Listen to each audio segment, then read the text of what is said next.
Has Nylander priced himself out of Toronto? And on today's show, Dave and I give you our 5 draft targets for the Maple Leafs at 28 if they keep the pick. All that and more coming up on the Locked On Leafs podcast, part of the Locked On Podcast Network. It's your team every day. You're Locked On Maple Leafs, your daily podcast on the Toronto Maple Leafs. Part of the Locked On Podcast Network, your team every day.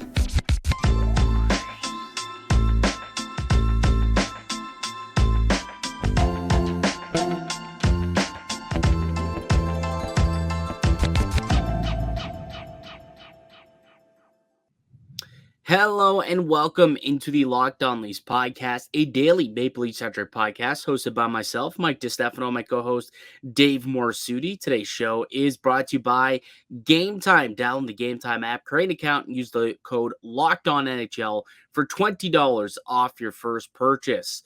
Man, it's been a busy few days in the hockey world. You had a bunch of trades over the weekend. The NHL Awards were last night as well. And all the while, all the teams trying to figure out exactly what to do with their pending UFAs, players who due for extensions, the current crop of UFAs, trades. There's so much going on in the NHL. So we'll kind of touch on a lot of different things. There was an update on William Nylander, somewhat an update by Elliot Friedman. We'll relay that information to you. And we've got our 5 Leafs draft targets that we both kind of went through, did some scouting, and we've got 5 guys. If the Leafs stick and pick at 28, 5 dudes who we think would be worthy of that selection. But before we get any further, Dave, we had the NHL Awards last night. No Maple Leafs took home any hardware. Mitch Marner came third in the Selke voting, which we already knew as he was technically already a finalist. But it was pretty much the Connor McDavid show. Took home the Art Ross, the Hart, the Ted Lindsay, the Rocket. But did you see that somebody gave him a 5th place vote in the MVP? Unbelievable. I wonder if that was whoever put David Pastrnak as 1, put him as 5. I would imagine, but for what reason, I do not know. There was no chance that anyone else was going to give Pastrnak enough votes to allow him to win. Like, this wasn't a Jerome McGinley, Jose Theodore situation. This is just one guy just kind of being a hero out in Boston, most likely. I would assume so. I think this happened before too. Like, this isn't just like a rare occurrence. Like, it just seems like someone has it out for Connor McDavid that they just like, nah, we can't make this guy the unanimous, league MVP. Well, unlike the balloting for the Hockey Hall of Fame, the ballots are publicized for these awards. So we will find out. Well, those names will come out. We will find out who voted for what. And I guarantee you, that person's Twitter is not going to have a fun time once they're outed as the person who put Connor McDavid 5th on their All-Star ballot. But just to recap the rest of the awards, stop me if one kind of surprised you or if you want to kind of chat about anything here. But Patrice Bergeron took home another Selke. That guy, they're just going to name it the Bergeron once he retires. Anze Kopitar. Yeah, it's just going to happen.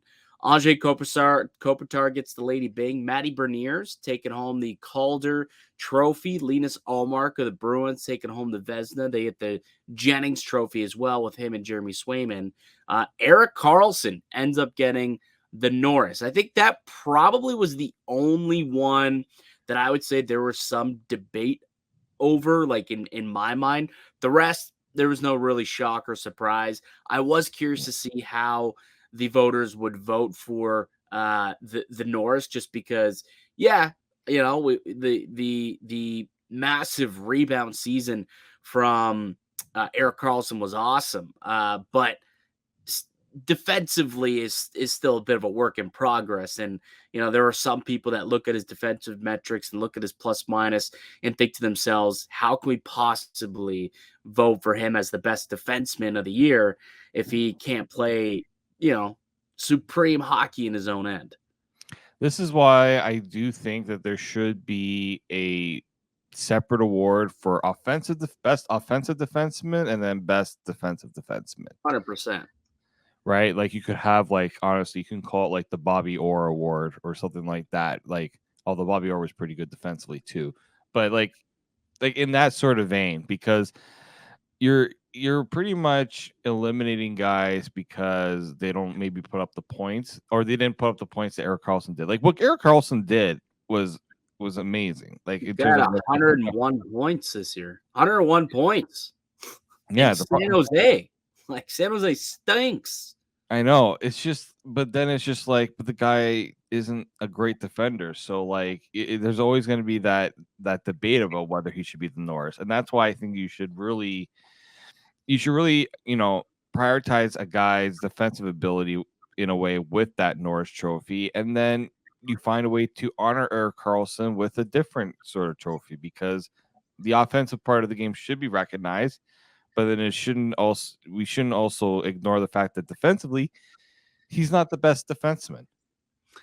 It's astounding to me that he literally had 101 points this year and was a -26.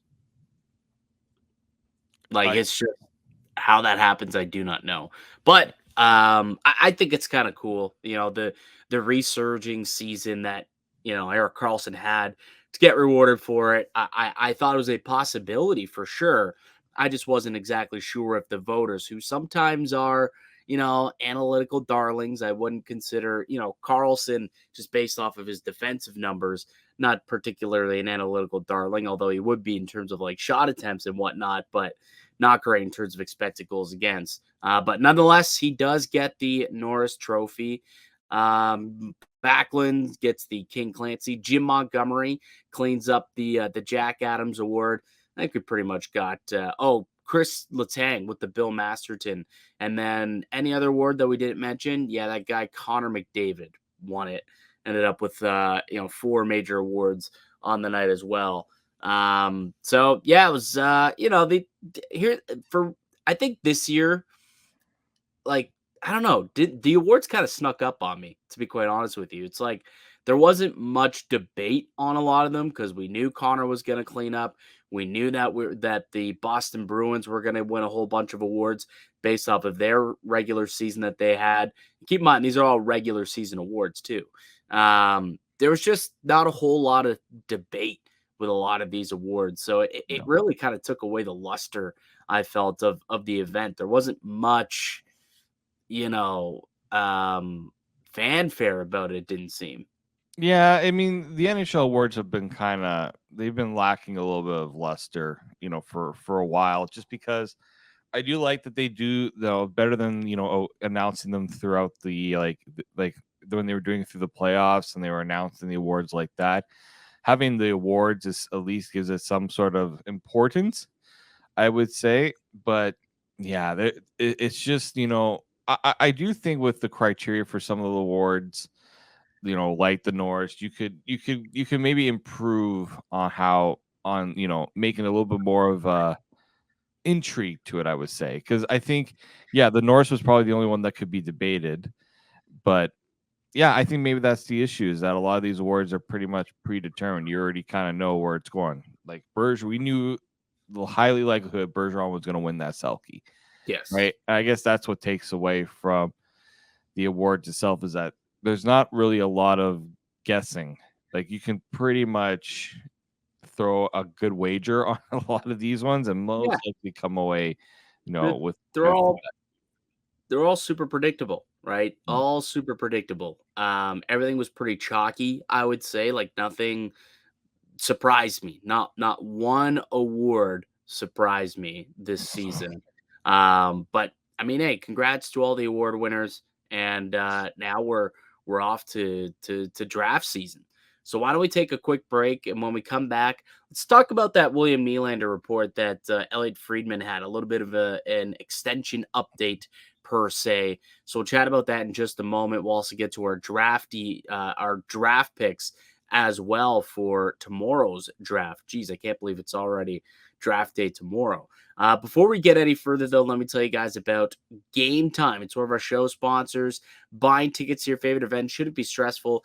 Gametime is the fast and easy way to buy tickets for all your sports, music, comedy, and theater near you. With killer deals on last-minute tickets and their best price guarantee, you can stop stressing over tickets and start getting hyped for the fun that you will have. Get tickets, get images of your seat before you buy so you know exactly what to expect when you arrive. Buy tickets in a matter of seconds. 2 taps and you're set. Tickets sent directly to your phone and you'll never have to dig through your email. Snag the tickets without stress with Gametime. Download the Gametime app, create an account, and use the code LOCKEDONNHL for $20 off your first purchase. Terms apply. Again, create an account and redeem code LOCKEDONNHL for $20 off. Download Gametime today. Last minute tickets, lowest price guaranteed. Welcome back into the Locked On Leafs podcast. That's Mike DiStefano and Dave Morassutti. If you are a daily listener to the Locked On Leafs podcast, we appreciate you. You know who you are. And if you're brand new to the show, hopefully you will enjoy the content. We got new content coming out Monday through Friday, each and every day. So if you do want to stay in tune with what's going on with the Maple Leafs throughout the offseason, make sure that you are subscribed to Locked On Leafs, wherever you get your podcast, also on YouTube. All right, let's get to this Elliot Friedman report on Leafs Morning Take. Friend of the show, Nick Alberga, had him on his show, and they were talking about a number of things. But, Nylander popped up, and, what's Brad Treliving up to? And, well, it doesn't seem like they're very close to coming to terms on an extension. Does that worry you a little, Dave? Not too much. I mean, like we knew the situation that the Leafs are going to be in with these contracts, so like nothing's like really surprising in that regard. It'll be worrisome when we get towards July 1 and it's still like crickets again, and we don't really have a good gauge of where the contract extensions are. But I'm not. Yeah, that's like 4 days away. Yeah, I mean, but like the thing is like I'm sure like these contracts are it's not gonna be too tough to get these ones done, in my opinion, just because like they probably have been thinking about these ones for a long time. Like Brandon Pridham's been working on this for God knows how long. Like I think how much of a say does the new guy have in this? I mean, he's got final say. Yeah, he'll have final say, but I mean, he'll also be relying on the guys that were there to give him the information he needs to know, right? That's what he's working with, in my opinion, right? Like the tough part is he made it a point of saying he wanted to get to know the guys, wanted to get to know the players, because he's got to have that comfort to know that, okay, based on what I've done in terms of my talking with them and just getting to know them, and he gained the information from the management team, I feel comfortable handing out this contract to them. So I think that's, he needs to get that part sorted out first before he can even think about doing a contract offer. So like Treliving does have to, and we're going to hear from Brad Treliving, in Nashville. So he is going to be in Nashville, but not at the draft floor. So that's going to be. We got to find out if that's changed at all. Because I remember when he first was introduced to Toronto, they were like, yeah, well, we'll figure that out. And it was kind of like they assumed Calgary would budge on that. I'm curious where the update is there. Because, I don't remember. Because, last we heard, he's not allowed to be on the draft floor or at the draft table with the Maple Leafs because he was already took part in Calgary's. That was one of the stipulations for why Calgary allowed him to interview with the Maple Leafs and take the job ahead of July 1 was he can't be, the focal part of the draft process. And it's going to be Wes Clark who's going to be running the show and running things. But he will be able to work the phones. He will be able to make some trades.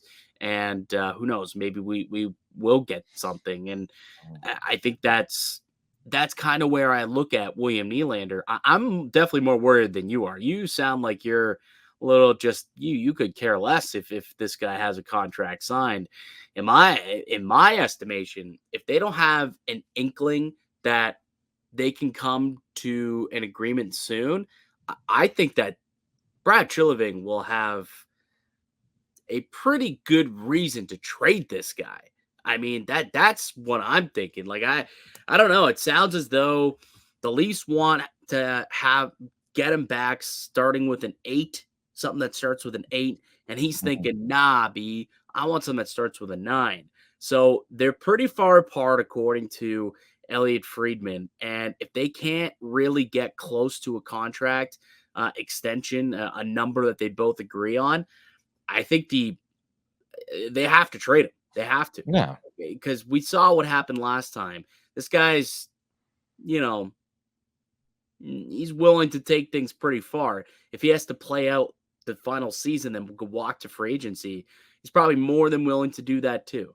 So the Leafs can't really afford that. And the closer you get to training camp, the less cap space around the league other teams have. Like you if you're going to trade William Nylander, you're going to want to do it around the draft or early on in free agency, after that extension time can kick in and he can talk to other teams. But I don't know. It sounds like they're not too close, and that could mean that Nylander's pricing himself out of Toronto. I am a little concerned about this. The reason why I'm not concerned either two is I don't think the Leafs are going to want to drag this out, right? And they're going to make a decision one way or the other of what they're going to do. Like if they feel like Nylander's really going to play hardball with them, they're going to be honest with them and say, "Look, this is what we can afford to offer you. If it's something that you're not comfortable or able to sign, we're going to have to look at our other options." I think if you're the Leafs, that's something they should be doing.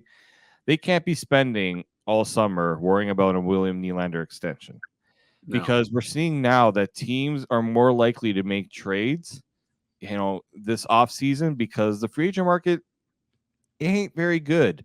There aren't many great players. There's decent options, but there's not that massive free agent that everyone's going to be running to go and sign, right? So a player like William Nylander will be desirable for a lot of teams that just can't go out and sign someone in free agency. They can say, "All right, we'll trade for Nylander, take our best crack at signing him because he's a better option than going after a Michael Bunting," right?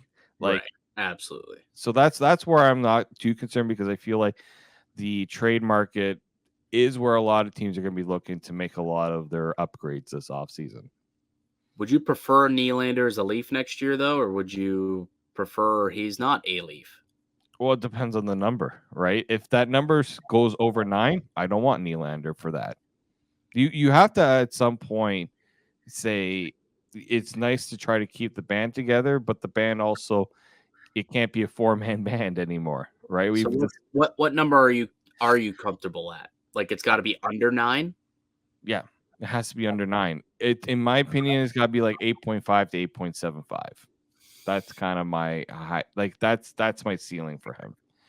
And I mean, that sounds about right for what the Maple Leafs would want, but he could get more money elsewhere. So I wouldn't doubt if he's in his mind thinking, I could hit the open market and make anywhere between 9 to 10 million if I go elsewhere. Why should I sign here? And if he signs a long-term deal, I mean, that could be upwards of 7, 8, 9, 10 million total dollars that he could be leaving on the table by taking that type of discount. If there's anything that we know about these Maple Leafs, they don't take discounts. These core 4 players, they've yet to take a discount. At least maybe this is time for them to change that narrative. With Willie coming up, you've got Matthews coming up, and then 2 years from now you've got Marner and Tavares.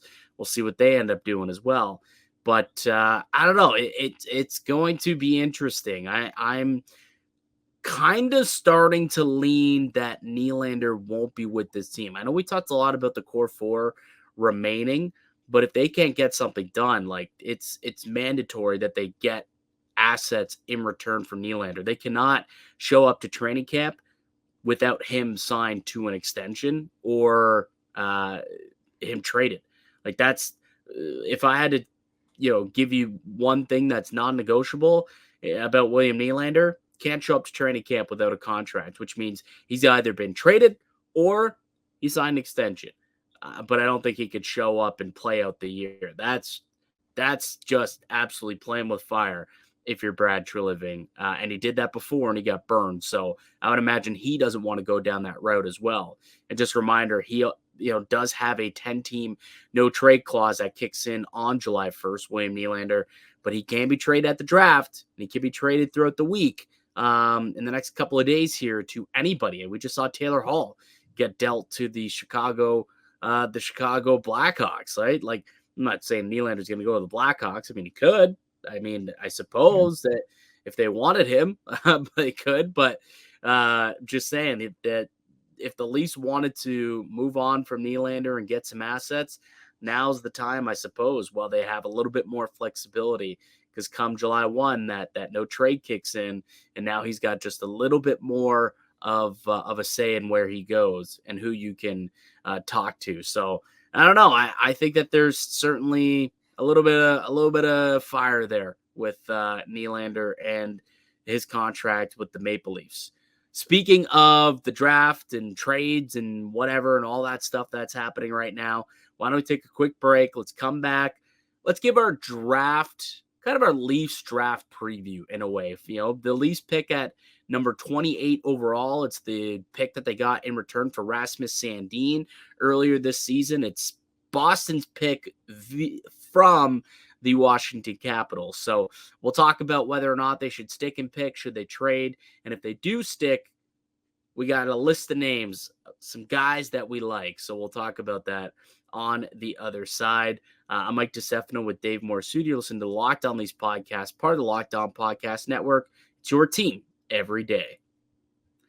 Welcome back into the Locked On Leafs podcast. It's Mike DiStefano and Dave Morassutti. Just a little over 24 hours away from the kickoff of the NHL draft in Nashville. Everyone's in Nash Vegas. It looks like a grand old time. I'm just seeing, a bunch of our colleagues in the hockey sphere, seeing them all on Twitter and on Instagram. Everyone's at Tootsie's last night and, having themselves a time after the award show.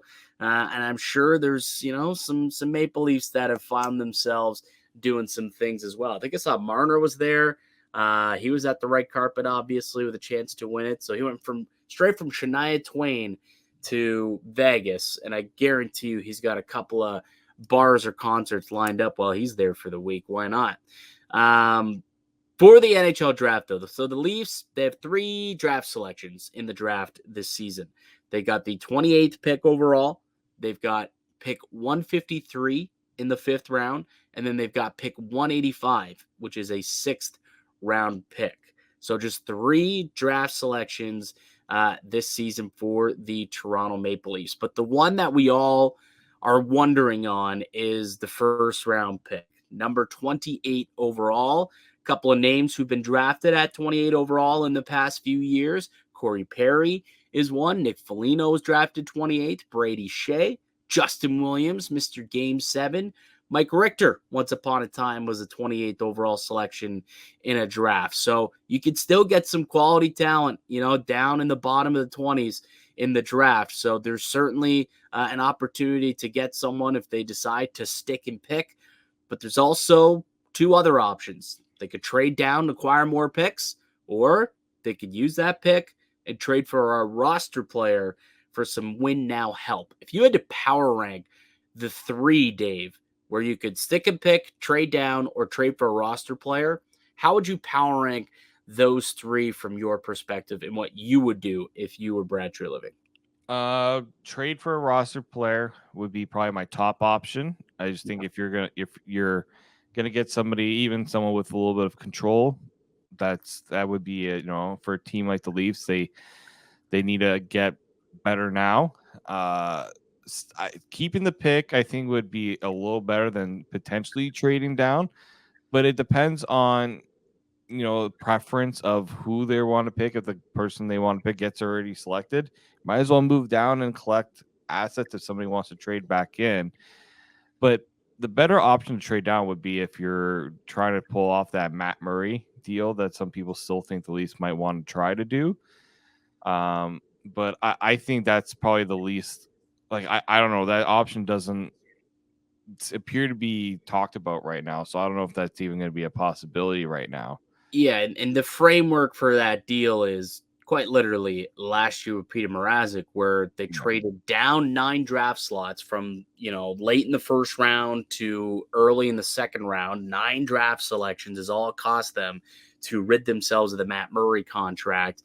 And, there's a thought process that maybe there's a team out there who might want to reach the cap floor or move into the first round, and by doing so, willing to take on that cap hit and that salary potentially, and maybe move back to the second or third round, maybe. So if that is a possibility, perhaps the Maple Leafs do go that route. We'll see. But I'm with you. I think I'm in the exact same order as you. I think first and foremost, if you get a roster player that can help your team now, maybe a defenseman. We've talked a lot about Noah Hannafin as a potential player that the Leafs are interested in. Maybe you even go Elias Lindholm. Toffoli apparently has had his name brought up in some trade talks with the Maple Leafs. So, there's a bunch of names out there, obviously, and a bunch of guys who could make this Toronto team, better. And I think that would probably be my preference, is to trade it for some win now help. Second would be, for me, I think I'd rather this to stick and pick, to be honest with you, actually. I think I'd rather them stick and pick because there's some pretty good talent in this draft. We'll talk about some players that we like in just a moment. I think that would be the second option for me, just because trade down and acquire more picks. Yeah, I suppose you could do that. But honestly, I don't want the trade down to be the Matt Murray situation if they have to trade very far down. If it's similar to last year, we're only moving down 9 selections. Okay, sure, sign me up for that. I don't get the sense that's going to be the case with Matt Murray. You're probably going to have to move back a little bit further than that. Maybe you have to move into the third round. And is that worth it? Basically giving up your first round pick for a third round pick. Maybe not. I think I'd rather take on that cap hit a couple of years from now and still have a first round talent in my prospect pool who might be ready to go by that point. So I think it's going to depend exactly on the Matt Murray situation and what the trade down is. But yeah, I'd probably roster player, stick and pick, then trade down, considering what it is. All right, let's get to some players that we like in the range of possibilities for the Maple Leafs at number 28. We both have a list of guys. Give me a couple of players that you like, that you've gone ahead and done some reading and viewing of. Yeah, so we did a mock draft for the Locked On Podcast Network. I should mention that. You can go and take a look at all the selections from all the different hosts. We all pretty much played GM. I picked Oscar Fisker Molgaard with the pick that I had for the Leafs. Now, some might say that's a little bit of a reach, but what I liked about Fisker Molgaard is he's probably closer to being pro ready than some of the other players in this draft because he's already playing professional hockey in Sweden. He's got a lot of great attributes. He can play center, got a good drive. I don't know if he screams top 6 center type of player, but at least at worst he'd be a third line center for this Leafs team. So that was one player that I looked at. And then when I dug in a little bit more, another name that really started to speak to me was is Quinn Musty from Sudbury Wolves. Big frame, had a really, really decent season production wise for Sudbury. And I think there's just a lot of raw ability that you see. And I just watching some of the tape from him and listening to what other players had to say, I don't know if this would be more of a long-term project, but I think he's a type of player the Leafs could really use come playoff time. Like that's sort of the for sure. would have been missing for sure. For sure. Left winger, but he's only 17. He won't be 18 until July 6th. So after he'll be drafted as a 17-year-old. He's 6'2", 200 pounds at 17, a winger. Was the top pick in the 2021 OHL draft. Like you said, had a pretty productive season with Sudbury, 26 goals, 52 points, or 52 assists for 78 points in 53 games as a 17-year-old. He ranked as high as the 11th best prospect by Dauber Prospect, and was ranked as low as 36th on one of the other prospect boards that I saw. But I like Quentin Musty too. I had him as one of my top players that I think would be a guy you take. Like if Quentin Musty's on the board, I think they should be racing to turn the card in to take this kid. He kind of fits the bill of what they need and kind of what they're looking for. So I'm with you on Quentin Musty. Who's another name or two that you have an eye on? Yeah, so another name that I had, he's another center. So you're seeing I'm going with a little bit of a theme here. Not necessarily going for just position, but just a decent player in Riley Height. He plays over in the WHL for Prince George. Dynamic player. Again, he plays in down the middle. I think he's a player that has really high IQ. I was listening. I was actually reading an article in the Athletic that the head coach Mark Lamb said he's a guy that wants him to shoot more. But he's an elite playmaker, and he's a guy that's definitely committed to playing in all three zones. He's played a lot on the penalty kill. I think those are attributes that a lot of teams like to covet from those guys if they've already got the that they want in those regards. And also he's a very physical player. For his size, he might not be seen as a physical player, but if you watch him play, he definitely brings that physicality and that edge. And then just a final one here for me, if you want to look at a defenseman, there are quite a few defensemen that the Leafs could look at. One that everyone's kind of had their eye on is Oliver Bonk from the London Knights. More of a defensive defenseman, so maybe not viewed with a higher ceiling just because he doesn't have that offensive pedigree, but he's a solid defenseman with a lot of those like pro traits because he does play a lot of minutes for the London Knights, and he's also got some size to him. And we know the Leafs are probably going to be prioritizing, and if they're going to get a defenseman, they're probably going to get a defenseman with some size because you look at the prospects they have now. That's one thing they don't have is a lot of guys with a lot of size to them. So he's another guy potentially. Now I'm not getting him just because he's a big defenseman. I just think that if you're going to go out and get a defenseman, someone like Oliver Bonk could potentially be closer to being pro ready in a lot of ways. I think there's a good chance that when the Leafs, if they get on the clock at 28, he is the best defenseman available. I think there is a likely chance that is the case. So if they're leading defenseman, Oliver Bonk might be the top guy on their board. And just tell the listeners a little more about him. He's a right shot defenseman, 6'1", 180 pounds, so he could add some weight with a decent frame. Had 40 points this year in 67 games for the London Knights. Had 11 points through 21 playoff games. He's the son of Radek Bonk, also, so a little bit of a lineage there. He's described as a guy who's not too flashy, but could become a steady two-way guy, not a high ceiling, but could become one of those high floor players as like a team's number 4.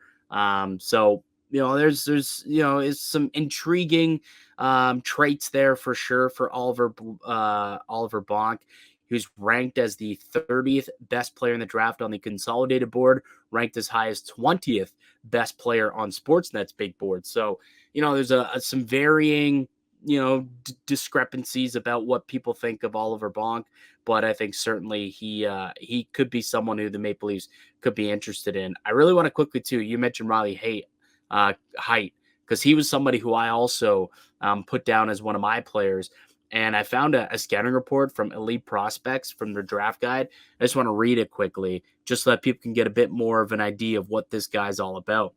Nasty physically, despite his 5'11" frame. Height has the handling, shooting, and vision to inflict major damage on opponents. He takes the extra stride to play the body, never passes up an opportunity to sneak in a shot behind the play, and is an enthusiastic combatant in scrums. On retrievals, Height establishes his positioning early, drives through opponents' hands, and separates them from the puck.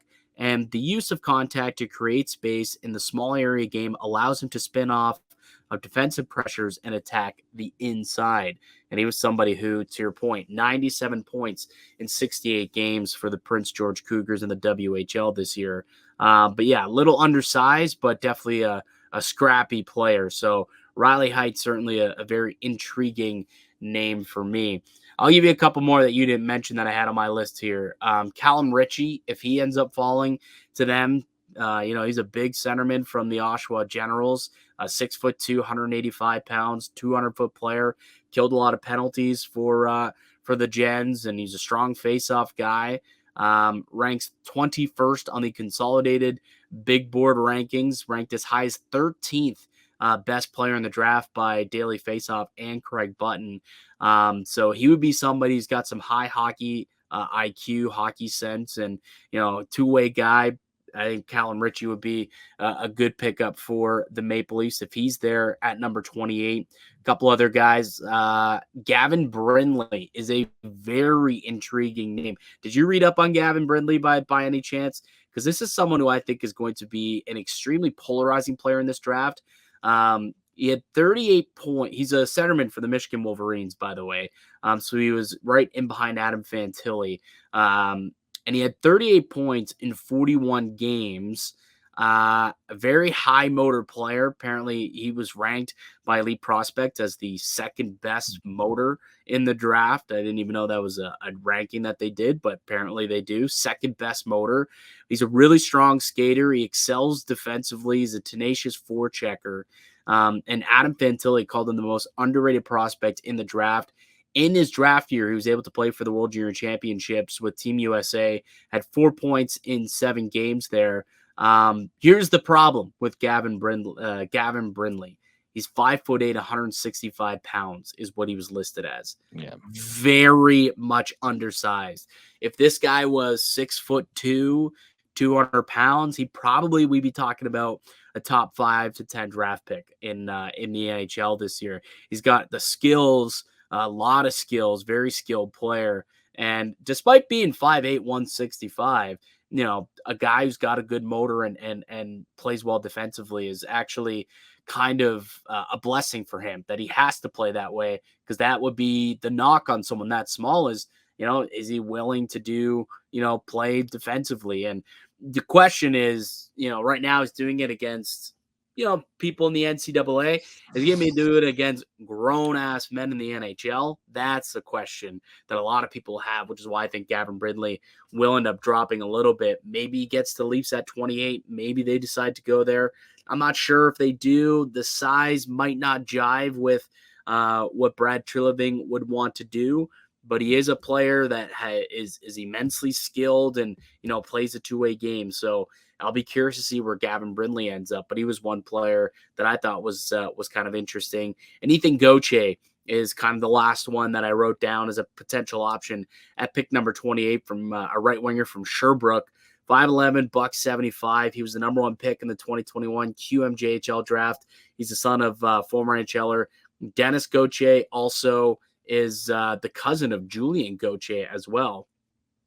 Had 30 goals, 69 points in 66 games in the Q, 11 points in 11 playoff games. He had 6 goals at the Hlinka Gretzky tournament through 5 games this past year and ranks as high as 17th on Craig Button's big board. He's 29th in the consolidated rankings. And, for a guy that's 5'11", $175, he can play off the puck as well. Really good playmaker and not afraid to go to the net either and kind of attack those areas. So he would be another player that I think would be a interesting, an interesting guy to add to the group here if he were to be there at number 28. So, there's about what we named, about 6, 7, 8 guys or so that potentially could be in the mix there at pick number 28. If the Leafs decide to stick and pick, maybe there's a cluster of multiple guys here that they like, and they can maybe move back and pick up another mid-round pick and maybe move back in the draft into somewhere into the 30s. Maybe it's not even the Matt Murray deal, just move on back, collect more picks, and maybe just get more darts to throw at the board when it comes to prospects here. Especially they say that from prospect or from picks about 20 to 50, there's not much difference. So if you can trade back and collect more assets, sometimes that's the better thing to do late in the draft. So we'll see what the Maple Leafs end up doing. I'm really intrigued to see how it goes tomorrow. We'll see if any of the players that we mentioned end up getting picked and are become the newest Maple Leaf. Yeah, it's going to be interesting to see if they do hold on to the pick. That's going to be the first thing to watch out for. And, if they do, I'm curious to see how much of outside input Brad Treliving would have had in these, draft meetings, or if it's just, the guys who are there prepping all off season. Those are the guys that obviously they're the ones who are going to be handling the draft without Treliving there, but how much does that philosophy potentially change with the new general manager at the helm? Yeah, and I think we'll find out based on, if Gavin Brindley was on the board when Kyle Dubas picked, he probably would have went Gavin Brindley. But is Brad Treliving willing to roll the dice on the smaller players like that? I don't know. I'll bet you any money he ends up getting picked by the Montreal Canadiens, by the way. That's my guess. I think he ends up in Montreal. They they don't mind small guys. There's only 2 players in the NHL right now that are 5'8" in the NHL, and one of them happens to play for the Montreal Canadiens. His name is Cole Caulfield. So would they want 2 little itty bitty guys on the roster? I don't know, but they're not afraid to draft those guys. That's for sure. And they've got multiple first round picks. So wouldn't be surprised if they gobble him up towards the end of the first round, if he drops that far. All right, man, that'll do it for us here today on the podcast. We'll come back tomorrow and do a little bit more of a deep dive into the rest of the draft. And, there's still lots of rumors circulating on what could happen all throughout the day. There's always big time trades made the morning and afternoon of the draft. So we'll continue to speculate and see what we can find for you guys in terms of some of the stuff that's happening around the NHL and with the Toronto Maple Leafs. So that'll do it for us here today on the pod. I'd like to thank you all for listening and supporting the show. You can subscribe to the Locked On Leafs podcast on all podcasts and platforms and receive daily Leafs content. Follow myself on Twitter at Mickey_Canuck. Follow Dave at D_Morassutti. Follow the show as well at Locked On Leafs. We'll be back with another episode for y'all tomorrow. It'll be draft day, but until then, keep it locked right here on Locked On Leafs.